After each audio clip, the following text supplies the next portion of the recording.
How have we done it? How? Tell me, people, how? How have we gotten here? How? 12 episodes? What? 22 followers? What? Let me get some more stats for you there. 184 is a number not connected to anything. What do we have here? These stats are good.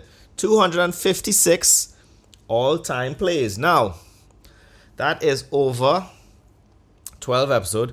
256 is a very nice number. Why? Because it's if you square 2 and just keep going, you get to 256. 2 by 2, 4. 4 by 2, 8. 8 by 2, 16. 32. 64. 128. 256. Binary.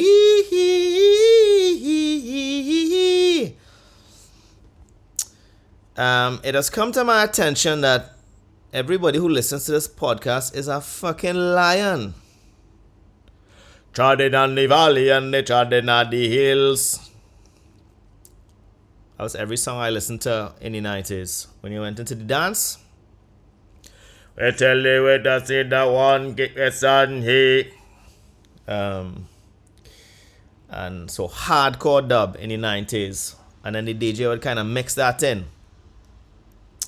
He would add in a little something, some sweeter tunes, some lovers rock. Remember the songs used to make you rock away. Sorry, the voice isn't warm yet. Those were the days when love used to rain. Yeah. Junior Kelly. Barry Salmon. Whoa, whoa, whoa, whoa, whoa. You love, you love, you love, you love, you. Woo! Like I said, my voice isn't warmed up. And fuck you for giving me any talk or squinting your eyes when I'm singing. This is passion and love. I forgive you. I love you. Your mother's worried. But, here we are today. So, October was several months ago, but today is March the 1st, 2024. And it is snowing in Ireland. It never snows. My children were crapping their pants this morning. If I did have them, they were losing their minds. The older one, I don't want to say his name because they have some creeps out there, but the older one, we went out there. We tried to throw some snowballs at each other. And in those situations, to me, it's hard as a parent because I don't know, should I just kind of cuddle him a little bit and just give him a couple of underhand softball throws? Or should I light his ass up and let him know that the world out there is a hard world? So I started off the wrong way. I should have started off a fun way, but I didn't. I got a big snowball, and because it was resting on the concrete ledge a little bit, it was kind of slushy. And if you grew up in the cold, you know that makes snowballs with the density of a dying star. Okay? A black hole is imminent. And now I didn't go full toss. I didn't go googly either. What I did is I gave him I threw it up high so the arc would, Now, I didn't even know if I was expected to hit him. I just threw muscle memory. Muscle memory. I used to be a leg bowler back in the day. Mr. Mirage's PE class. He was an East Indian individual and he loved cricket, as everybody in Trinidad does. His race doesn't actually matter, but I want to set the scene. Portly gentleman, very thin dark mustache, but his hair was peppered, salt and pepper, big old gut, and he used to pick on people. But, so my son, I threw that ball up in the air, and that thing just went, Hiroshima, Nagasaki, right on top of his head. Now he was so lit up with adrenaline and excitement from the snow. He didn't kick up a fuss, but it could have went the other way. He looked back at me and he said, He said, "Oh, that actually hurt a lot, Dad." Again, more options. Do I say, "Sorry about that, son. I'll go softer the next time"? Or do I go back in time and say, "Why you crying like a little fool for? You're not crying, go inside, go and mama will bake you some cookies and make you feel better"? I didn't say that. I didn't say the other one either. I kind of went in the middle. I tried to turn it into a joke. I said, "Well, you know what I mean?" I was like, "Yeah, let go, don't study." Just mumble a bunch of words in a high pitch. No, I said, "You had to be ready, bro. What do you think? I was coming up here with some kind of soft fire, coming out here with heat. Heat. Plenty heat. Nuclear fission." And so that we started it that way. He started to pick up these big balls. He thought the big ones were better. I was trying to tell him, "Listen, your little body can't throw those big ones. Get smaller ones, get them hard and fling them." So I'm picking him off, man, like shooting fish in a barrel. Sniping him. But he's laughing now. The balls are small. I'm not throwing them as hard. He thinks it's hilarious. He got me a couple times. It was a good time. But as a father in what I would call this transcendental, transferring, transitionary parenting. That's what I think we are. The millennials are trannies. Right? The trannies. And we're transitioning from our parents, right? You know, they kind of like leave them, let them do their own thing. When they F up, give them a real hard time. Respect is the utmost key. You can still lash. And beat. We went through that ad nauseum in the last podcast. If you haven't listened to it, go back to episode 11 and listen to the very hilarious, especially the end, when I was talking to that fella about, God bless, about his mother and parents beating the absolute crap out of them. And we are the trannies in one sense, because we are transitioning into maybe soft parenting. I don't know, because I feel like the parenting will get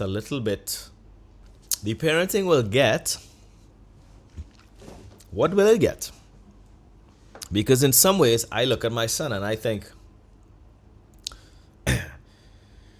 he's so concerned about the life around him. And I don't think my generation was. I don't think we were really too concerned about the life around us. I think we were more concerned with kind of our parents, what they thought of us, ourselves. And that's maybe the transition. I think the boomer generation was like, let's make this money. Everybody go out in the workforce. You don't need to raise your kids. Get out and work, ladies. You could do anything you want to do. You know, we don't have to, hands off grandparenting. I hope my parents don't see that one. To us, we're in the middle of getting the kids to kind of focus on their community and that kind of stuff. And maybe themselves a little bit. I don't know what the hell I'm talking about. And then, who knows? I mean, who knows what my children are going to be like? I mean, I don't know if my son is Gen Z. But oh my God, I have a couple of Gen Z friends. And boy, do I want to strangle them sometimes. Holy Lord. You ever try to have a text conversation with one of these people? One of these excuses for life? No offense. I'm sorry. I'll take that back. I won't take it back, but I should take it back. I'm not going to take it back. It's tough. Urgent message. Hey, blah, blah, blah. You reply. No response 3 days later. All right, cool. I guess that settles that. But where am I going with this? I was going to say, all right, my son, we had this snowball fight. He had the time of his life. We used to live in Canada. He wants to live in Canada because it always snowed. So he had snow day today. It was fantastic. March 1st, Dublin, God bless. Everybody was complaining because Irish people are never happy with the weather. Rain, sleet, sunshine, whatever. Everything's too hot, too cold, too much. 3 people. This is no exaggeration. On the 800-meter walk to drop my son to school, 3 people complained how they had no warning about the snow. You woke up to a miracle. What you talking about? Everything is covered in white. White. Well, yeah, snow is really the first colonizer, isn't it? Covering everything in white. Snow hasn't answered for itself. You know what I mean? Everybody's out there, oh, it looks so nice when everything is covered in freshly fallen snow. White. That's what you want. Everything covered in white. You are a bigot. If you like freshly fallen snow, you are a disgusting racist. And that's not me saying that. That's the Geneva Convention, right outside of The Hague. And when will snow be brought to justice for what they have done? Whitewashing everything. Right? And then what happens? Falls on the ground. It gets dirty. What is it? It's slush. We don't like this brown, black slush. Listen, I'm tired of everybody out there. I'm sick of y'all being racist. The snow is colonizing us. And what are we going to do about it? The freshly fallen snow. Yeah, I bet. Disgusting. Anyway, we are the transitional parenting. We are transitioning. My son, he's the sweetest, the older one. The younger one we don't know yet. He's too new. Well, he's not brand new, but he's lightly used. And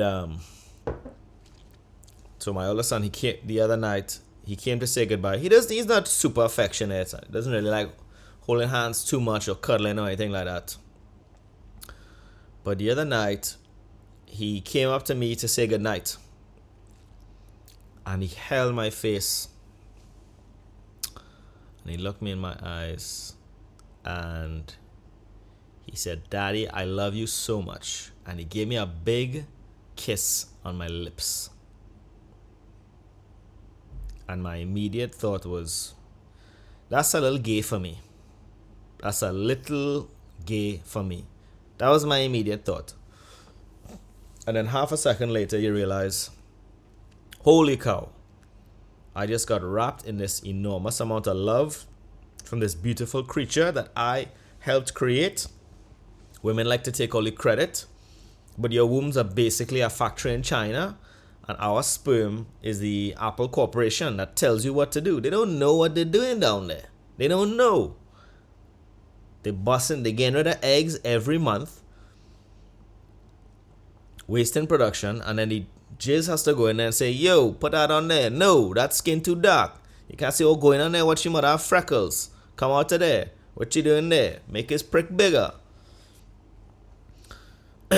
Whatever. Make the balls however. Make the hair. Don't start making the hair yet. Yo. Why are you making that? I tell you to make that? I tell you to put hair on the baby? You putting hair on the baby back? What we trying to make? Wolverine? Listen. You do what I say, okay? I'm the boss here.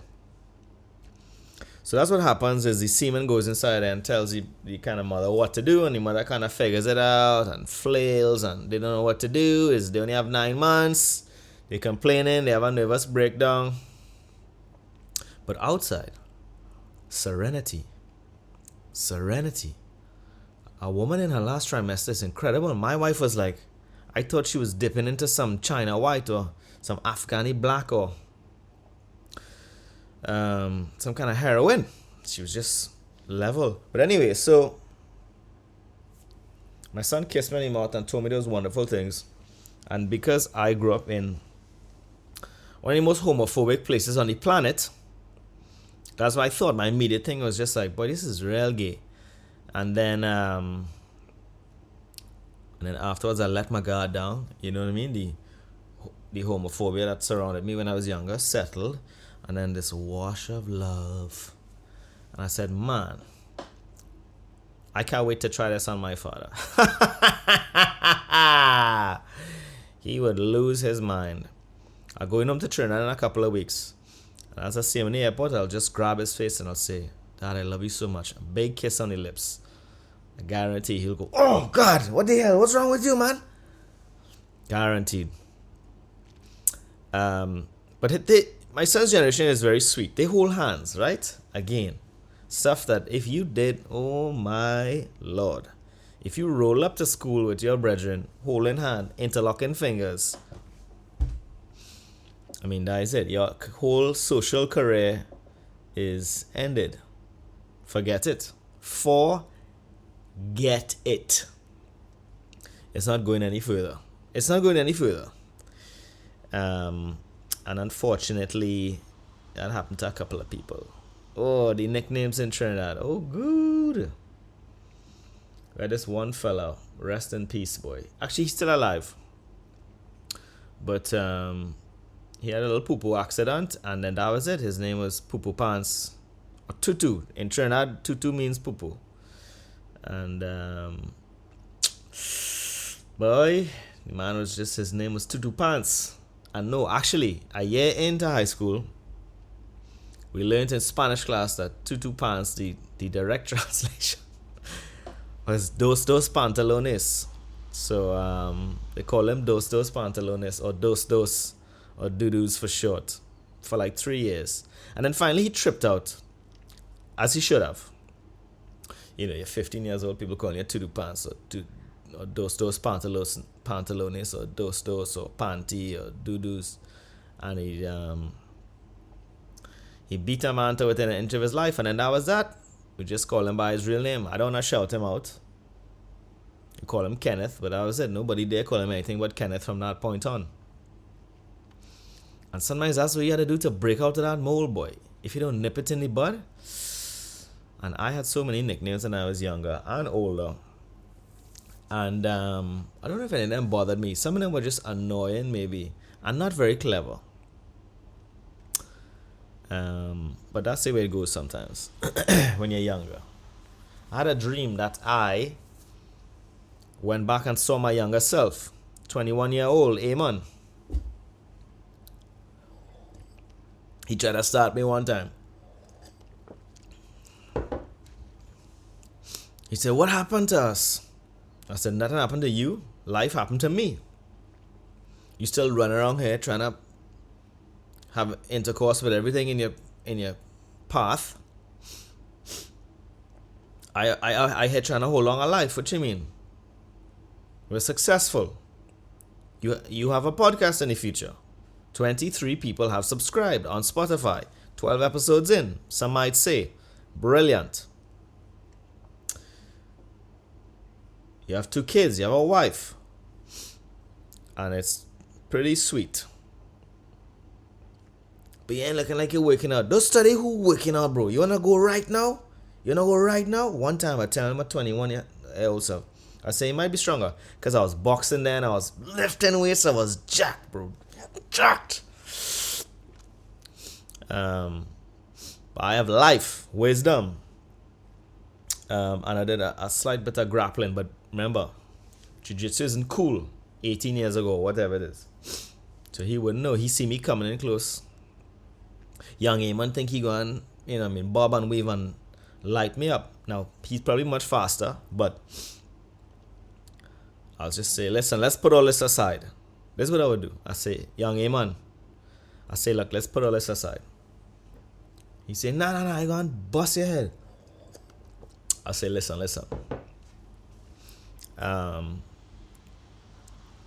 There comes a time in a man's life when he learns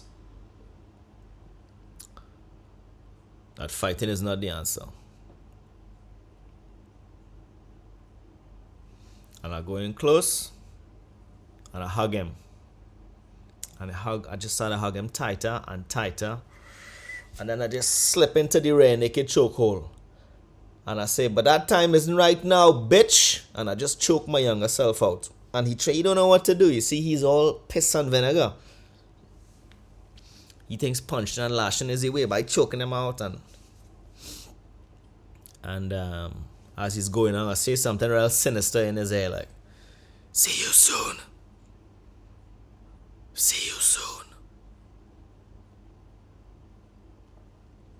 I can't even remember what happened in the dream, but I like to think that if I went back in time, I would whoop his ass, my ass, or however you want to say it. That's all that needs to be said. On this day, thank you everybody for listening. What a pleasure that was. 20 minutes of pure, unadulterated BS from my mouth hole.